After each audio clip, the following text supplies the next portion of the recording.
ఏపీలో smart rice cards పంపిణీ 80% పూర్తి చేశామన్నారు మంత్రి నాదెళ్ల మనోహర్. అక్టోబర్ 30 తేదీ వరకు కార్డ్స్లో మార్పులు చేర్పులకు అవకాశం ఇస్తున్నట్టు తెలిపారు. కార్డుల్లో తప్పులుంటే సచివాలయంలో ఫిర్యాదు చేయొచ్చన్నారు.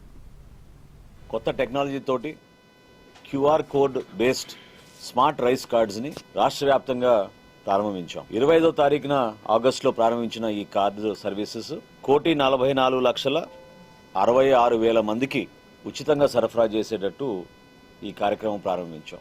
దీని నేపథ్యం, దీని వెనక 2 విడతలుగా ప్రజలందరికీ కూడా ఈ కేవైసీ అంటే నో యువర్ కస్టమర్ది ఎక్కడైనా వాళ్ళ డేటాలో ఎక్కడైనా పొరపాటు ఉన్నా, కుటుంబ సభ్యులు మార్పులు చేర్పులు చేరికలు, చిరునామాలో మార్పులు, ఇటువంటివన్నీ పొందుపరచడానికి అనేక సార్లు అవకాశాలు కల్పించి భారతదేశంలోనే 96.5% ఈ కేవైసీ చేసిన ఏకైక రాష్ట్రం ఆంధ్రప్రదేశ్గా మనం రాగలిగాం.